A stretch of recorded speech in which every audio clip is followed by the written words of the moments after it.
কথা চিন্তা করি, করবো, সবাই করবো। নিরাপত্তার কথা আমি চিন্তা করি না তা না। আমিও যদি আগে থেকে বুঝতে পারতাম যে আমাকে এরকম ভাবে তারা চাপে ফেলবে, হয়তো আমি আরো ভয় পেতাম। আমি যে ভয় পাইনি তা না।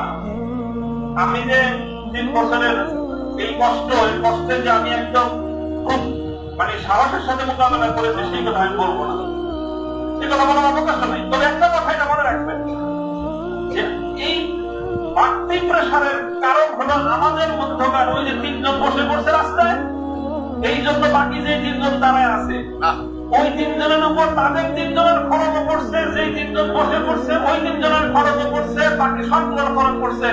ওরা সব বসে পড়ছে, তুই দাঁড়ায় এটা হলো সমস্যা। যারা অন্তত আগামী দিনে যে কোনো ভাবে জাতীয় নেতৃত্বের সামনের সারিতে আসবেন, যেভাবেই আসেন, নেতৃত্বের সারিতে আসার অর্থ এটা নয় যে আপনি হেফাজতে ইসলামের আমির হইতে হবে, মহাসচিব হইতে হবে, তা না। অথবা আপনাকে কোন সংগঠনের আমির মহাসচিব হইতে হবে, তাও না। যারা যেভাবে নেতৃত্বের সামনের আসনে চলে আসবেন, বিভিন্ন বিভাগীয় পর্যায়ে, জাতীয় পর্যায়ে, আপনাদের কি কথাটা মনে রাখতে হবে যে আপনার দুর্বলতা শুধু আপনাকে নিরাপদ করে তা নয়, এবং আপনার দুর্বলতা আরো 3 জনের জন্য বাড়তি ঝুঁকি তৈরি করে। কথাগুলো আমি বলতেছি এখানে সবাই গভীরভাবে অনুভব করবো ইনশাআল্লাহ। আল্লাহ পাক রব্বুল আলামিন আমাদের খিদমত দান করেন, তৌফিক দান করেন। এবং কথাটা শুনেই চূড়ান্ত। 3 বছর চলে গেছে কারাগার থেকে মুক্ত হওয়ার পরে আপনাদের এই ভালোবাসা, এই যে উচ্ছ্বাস মানুষের, এটাতে আমি খুব বেশি আপ্লুত না। তবে আমার কাছে মনে হয়েছে বাবা, দুনিয়ার এই 3 বছরের কারাবন্দির পর এই উচ্ছ্বাসটা কতটা আনন্দের। তো সত্যিকার আনন্দ তখন হবে যখন কবর, আসর, ফুলসিরাত পার হয়ে জান্নাতে গিয়ে প্রকৃত মুক্তির স্বাদ যেদিন আস্বাদন করতে পারবো, সেদিনই হবে আসলে প্রকৃত মুক্তি। যদি আমি সেই মুক্তির কোন ব্যবস্থা না হলো, আপনাদের এই অভিনন্দন, আপনাদের এই সংবর্ধনা, আপনাদের এই উচ্ছ্বাস 2 পয়সার কোন মূল্য লাগে।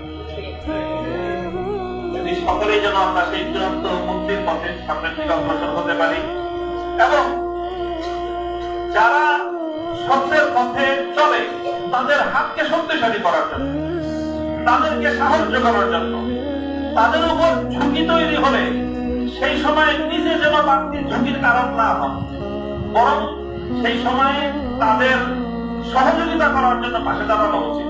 তাহলে পরিস্থিতিটা অনেকটাই সহজ হয়, অনেকটা সহজ হয়।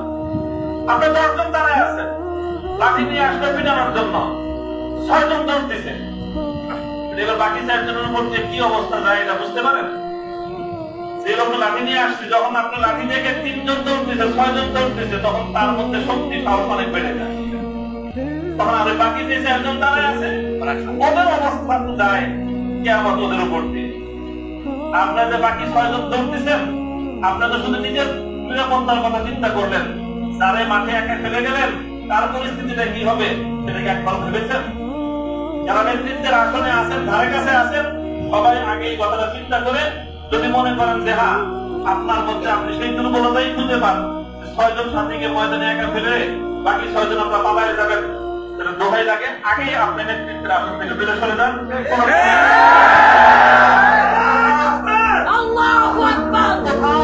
অনেক দিনের খেদমতের অনেক রাস্তা আছে।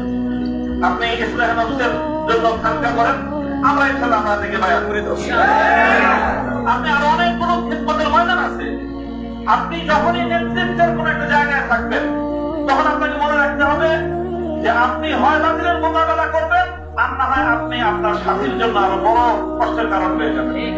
কোনটা আমি হব, আপনি হব, সেটা আমাদের বিবেচনা করা উচিত। আল্লাহ পাক রব্বুল আলামিন আমাদেরকে তৌফিক দান করেন।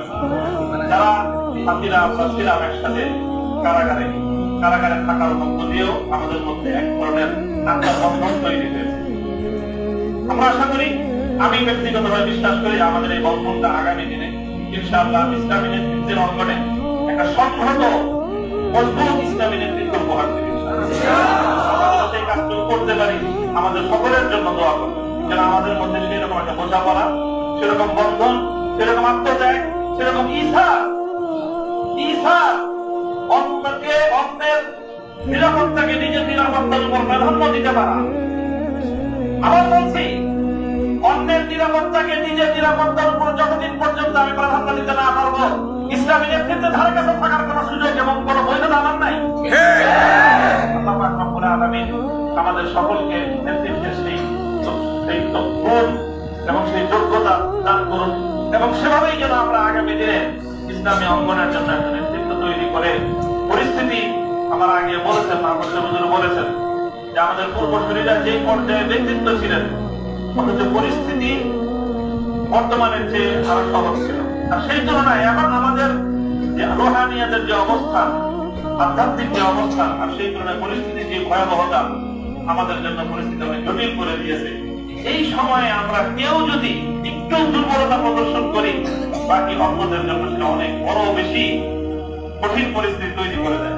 আল্লাহ রাব্বুল আলামিন সকলকে তৌফিক দান করুন।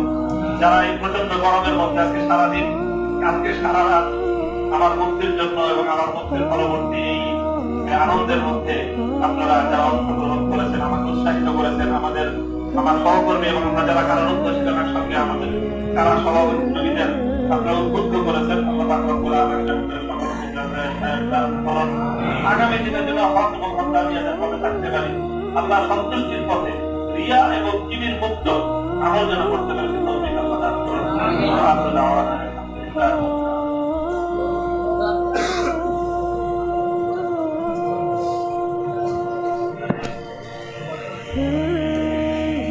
اللهم صل على محمد وعلى آل محمد كما صليت على إبراهيم وعلى آل إبراهيم إنك حميد مجيد. اللهم صل على محمد النبي وعلى آله وسلم تسليما. ربنا آتنا في الدنيا حسنة وفي الآخرة حسنة وقنا عذاب النار.